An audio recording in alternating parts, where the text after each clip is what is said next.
Imphal Yairipok lambi shemjindabagi matangda mari leinaba authority amasung contractor na wapham amatta thamlaktaba maramna electricity amasung water supply Thingbagi Khongjang Changsinba Houkhre hairi electricity amasung water supply Thingjinba asigi mahoinana ngase kongba thongkhongda leiba Oriental Leveler Association olagi sanglenda pangthokpa pawgi mifam amada all kongba United Clubs Organization akrukogi co-convener Seram Surjina hai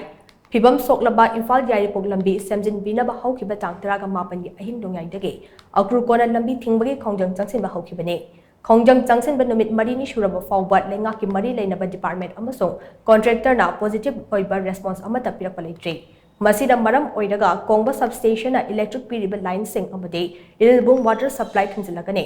akrukona rawakliba khongthang asi fawbada tabidaba thoklabade ngasi ahing nongyai hena kanba khongjang oina school college yauna essential service pumnamak thingjinnaba warep lawre adumakpu media person ana ayek amade misi minaga mari leinaba singli komthokane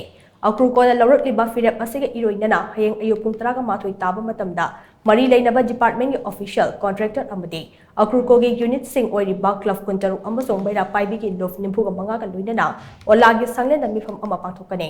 hairiba mifam asida mari leinaba department amasung contractor na lambi shemjindabagi maram biyamda phongtokhankane karigumba mifam asida mari leinaba department official amasung contractor sing laktaba thoklabade akrukona lawrakba fidep khudungmak makhoi masana tekjak pujagadabane loinana ngasi ahing nongyai dagi jongsin kadawriba hena kanba khongjang asida thorakpa afabata punamaksu mari leinaba department amasung contractor na pugadabani haina surjena makhata na phongdokhe tang tramapan ge hing nongyai dagi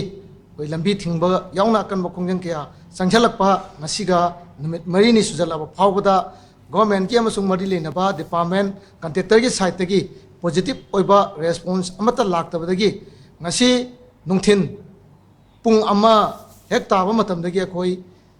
kongba sub station dagi piriba electricity line punamak akhoi shutdown tawjaragani aduga irimbong water supply na piriba ising line khudingmaksu akhoi shutdown tawgi khongjang ngasi nungthin pung ama hek taba matam dagi changsinjaragani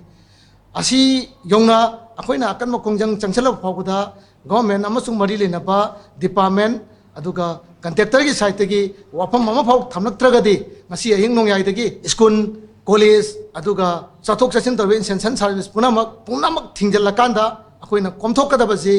ana ayek asi anaga mari leinaba aduga electronic and print media natana atai makhal matagi